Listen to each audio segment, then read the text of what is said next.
जहां तक अभिषेक बैनर्जी का सवाल है, नाराजगी बहुत ज्यादा है। इतने ज्यादा नाराजगी है, उसका ही मैनिफेस्टेशन हो रहा है। अपोलो अस्पताल में तो कोई ऑर्गेनाइज क्राउड नहीं था, उधर भी लोग क्यों चोट चोट चोट चोट बोल रहे थे। अभी बंगाल के अंदर ये अभिषेक बैनर्जी का जो रेड आई था, उससे बंगाल को राहत मिली है। मीटिंग में अगर जाकर आप कुछ बोल नहीं पाएंगे। मैं 19 तारीख का मीटिंग में अभिषेक जी को पूछा था कि पुष्पा को क्यों एक्सपेल नहीं किया जा रहा है, बोला गया था ट्वीट देख लीजिए। पार्टी में जो नैतिकता का बात करेंगे वो एंटी पार्टी एक्टिविटीज ही माना जाएगा, क्योंकि दल कोई नैतिक काम करता नहीं है। आज अगर नैतिकता के लिए हम लोग को दल से सस्पेंड किया गया है, हम लोग बहुत खुश हैं, क्योंकि अगर नैतिक काम करना हर विधायक का कर्तव्य है। সম্প্রতি পশ্চিমবঙ্গের রাজনীতিতে তৃণমূল কংগ্রেসকে ঘিরে নতুন করে একটা জল্পনা শুরু হয়েছে। দলীয় বৈঠক, কয়েকজন বিধায়ককে ঘিরে বিতর্ক এবং দল বিরোধী কার্যকলাপের অভিযোগে 2 বিধায়কের বিরুদ্ধে পদক্ষেপ, সবটা মিলিয়ে রাজনৈতিক মহলে নানা প্রশ্ন ইতিমধ্যেই উঠতে শুরু করেছে। অনেকেই জানতে চাইছেন যে পশ্চিমবঙ্গেও কি মহারাষ্ট্রের মতো রাজনৈতিক পরিস্থিতি তৈরি হতে পারে, বা টিএমসির মধ্যে কি বড় ধরনের ভাঙন দেখা দিতে পারে। আর যদি তা হয়ও, তাহলে তার রাজনৈতিক ও আইনি প্রভাব ঠিক কী হতে পারে। ভারতের রাজনীতিতে সাম্প্রতিক সময়ে সবচেয়ে আলোচিত ঘটনাগুলির মধ্যে ছিল মহারাষ্ট্রে শিবসেনা এবং পরে এনসিপির ভাঙন। শিবসেনার একাংশের নেতৃত্বে একনাথ শিন্ডে বড় সংখ্যক বিধায়ককে সঙ্গে নিয়ে আলাদা একটা গোষ্ঠী তৈরি করেন এবং এর পরে নির্বাচন কমিশন এবং বিভিন্ন আইনি প্রক্রিয়ার মাধ্যমে দল ও প্রতীক নিয়ে দীর্ঘদিন ধরে একটা বিতর্ক তৈরি হয়। এই একই ধরনের পরিস্থিতি এনসিপির ক্ষেত্রেও দেখা গিয়েছিল। আর ঠিক এই কারণেই যখনই কোনো বড় রাজনৈতিক দলের ভিতরে একটা মতবিরোধ বা অসন্তোষের খবর সামনে আসে, তখনই অনেকেই মহারাষ্ট্রের একটা উদাহরণ টেনে তুলনা করতে শুরু করেন। সম্প্রতি টিএমসির অন্দরেও কিছু ঘটনা এমন ঘটেছে যেটা রাজনৈতিক এই জল্পনাকে আরও উস্কে দিয়েছে। ঋতব্রত বন্দ্যোপাধ্যায় এবং সন্দীপন সাহাকে ঘিরে যে বিতর্ক, দলীয় শৃঙ্খলা নিয়ে আলোচনা এবং মমতা বন্দ্যোপাধ্যায়ের বাড়িতে বিধায়কদের বৈঠক, এই সমস্ত বিষয় নিয়ে বিস্তরে আলোচনা আগেও কিন্তু হয়েছে এবং সেই বৈঠকে বিভিন্ন বিধায়কের যাতায়াতের দৃশ্যও কিন্তু প্রকাশ্যে এসেছে। ফলে রাজনৈতিক পর্যবেক্ষকদের একাংশের মধ্যে এই প্রশ্নই উঠেছে যে দলের ভিতরে কি কোনো বড় ধরনের পরিবর্তনের ইঙ্গিত রয়েছে, এরপর কি এরকম কোনো দিকে এগোতে পারে। এবং তার থেকেও বড় প্রশ্ন হলো যে যদি কোনো রাজনৈতিক দলের একাংশ হঠাৎ করে আলাদা হতে চায়, তাহলে কি হবে। এখানে আসে দলত্যাগ বিরোধী আইন বা অ্যান্টি ডিফেকশন লয়ের বিষয়টি। এই আইন মূলত তৈরি করা হয়েছিল যাতে নির্বাচিত জনপ্রতিনিধিরা সহজে দল পরিবর্তন করতে না পারেন। কোনো বিধায়ক যদি নিজের দল ছেড়ে অন্য কোনো দলে যোগ দেন, তাহলে সাধারণতভাবে যেটা হয়, সাধারণভাবে তার বিধায়ক পদ খারিজ হওয়ার একটা ঝুঁকি থেকে যায়। তবে আইনে কিছু বিশেষ পরিস্থিতির কথাও কিন্তু এক্ষেত্রে বলা রয়েছে। যদি কোনো দলের বিধায়কদের একটি বড় অংশ একসঙ্গে অবস্থান পরিবর্তন করে এবং নির্দিষ্ট আইনি শর্ত পূরণ করে, তাহলে বিষয়টি ভিন্নভাবে বিবেচিত হতে পারে এই আইনের আওতায়। বর্তমানে আমরা যে বিষয় নিয়ে আলোচনা করছি সেটা হলো যে অনেকেই বলছেন যে নির্দিষ্ট সংখ্যক বিধায়কের সমর্থন ছাড়া কোনো বড় ধরনের রাজনৈতিক পুনর্গঠন সম্ভব নয়। সেক্ষেত্রে এখানে আরেকটি বড় প্রশ্ন হলো যে মমতা বন্দ্যোপাধ্যায় কি দল বা প্রতীক হারাতে পারেন। এই প্রশ্নটাই কিন্তু বারে বারে উঠে আসছে এবং এই প্রশ্নের উত্তর দেওয়াটা কিন্তু একটু কঠিনও বটে, কারণ রাজনৈতিক দলগুলোর প্রতীক বা সংগঠনের উপর অধিকার নিয়ে সিদ্ধান্ত নেওয়ার ক্ষমতা কিন্তু নির্বাচন কমিশনের হাতে থাকে। সাধারণত কোনো বড় ধরনের সাংগঠনিক বিভাজন, সংখ্যাগরিষ্ঠ সমর্থকদের দাবি এবং যে কোনো আইনি প্রক্রিয়ার ভিত্তিতে কিন্তু এই সিদ্ধান্তে উপনীত হওয়া যায়।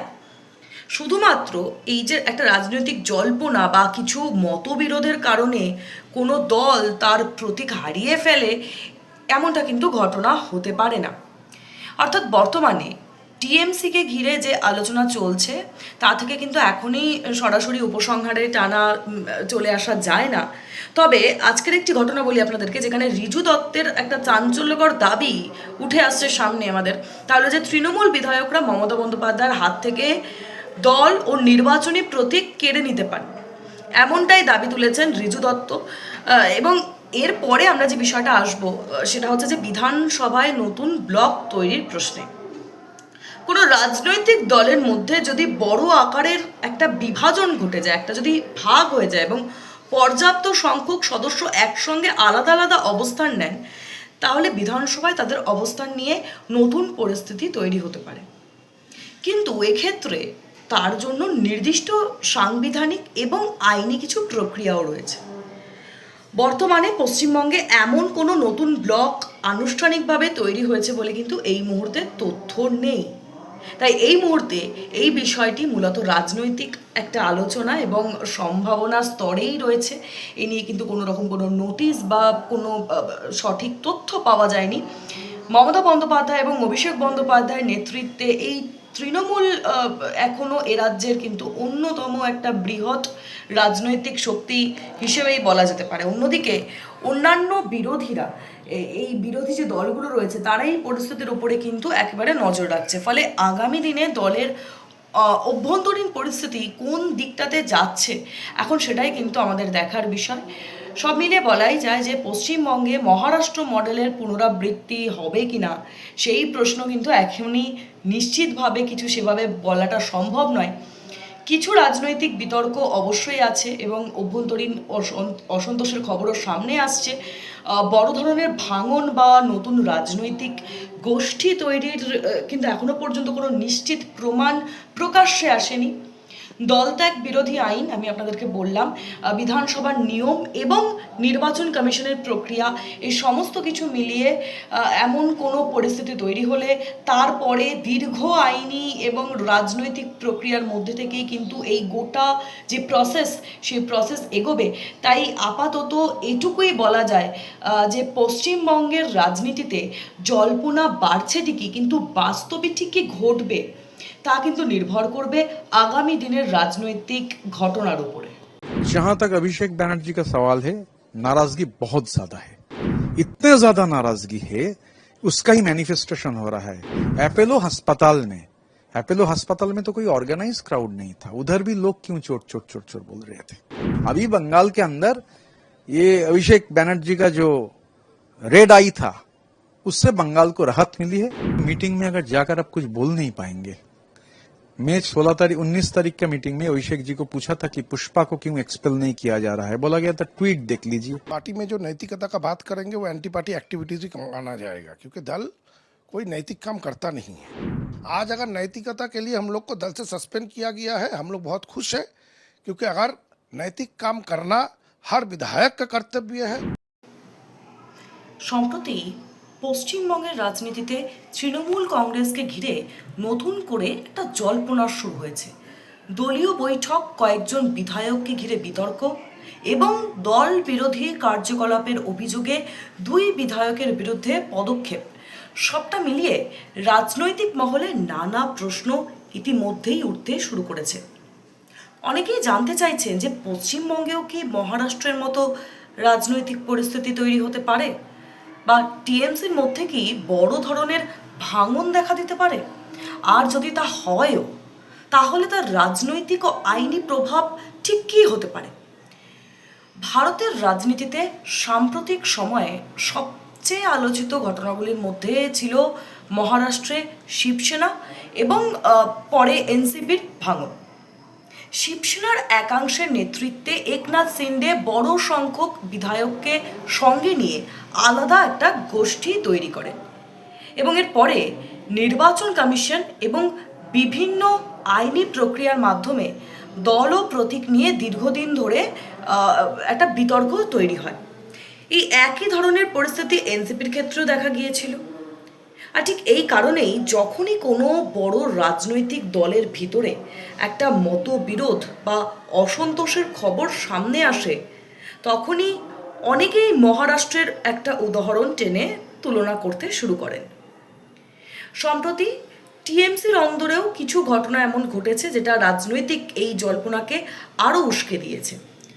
ঋতব্রত বন্দ্যোপাধ্যায় এবং সন্দীপন সাহাকে ঘিরে যে বিতর্ক, দলীয় শৃঙ্খলা নিয়ে আলোচনা এবং মমতা বন্দ্যোপাধ্যায়ের বাড়িতে বিধায়কদের বৈঠক, এই সমস্ত বিষয় নিয়ে বিস্তরে আলোচনা আগেও কিন্তু হয়েছে এবং সেই বৈঠকে বিভিন্ন বিধায়কের যাতায়াতের দৃশ্যও কিন্তু প্রকাশ্যে এসেছে।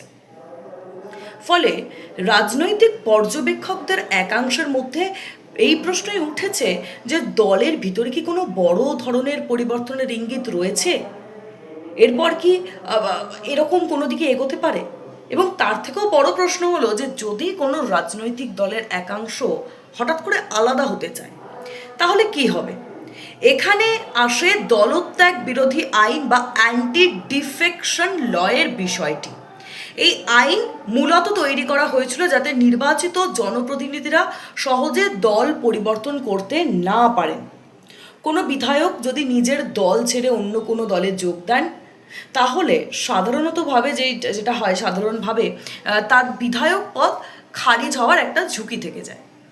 তবে আইনে কিছু বিশেষ পরিস্থিতির কথাও কিন্তু এক্ষেত্রে বলা রয়েছে।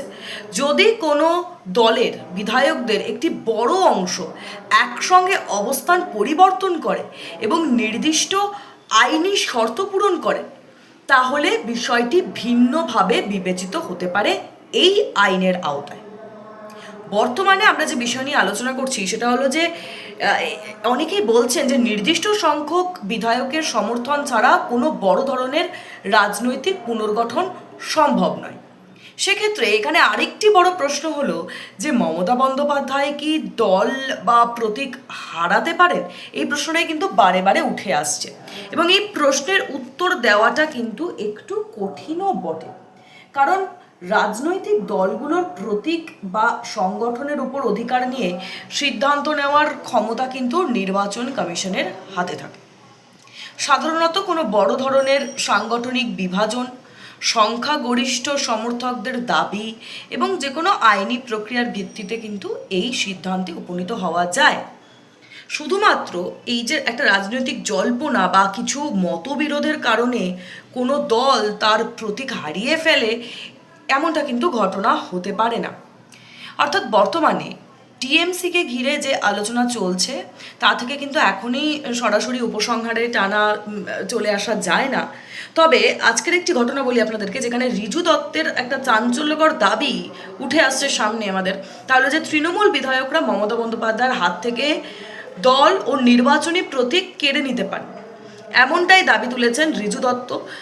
এবং এরপরে আমরা যে বিষয়টা আসবো সেটা হচ্ছে যে বিধানসভায় নতুন ব্লক তৈরির প্রশ্নে কোনো রাজনৈতিক দলের মধ্যে যদি বড় আকারের একটা বিভাজন ঘটে যায়, একটা যদি ভাগ হয়ে যায় এবং পর্যাপ্ত সংখ্যক সদস্য একসঙ্গে আলাদা আলাদা অবস্থান নেন, তাহলে বিধানসভায় তাদের অবস্থান নিয়ে নতুন পরিস্থিতি তৈরি হতে পারে।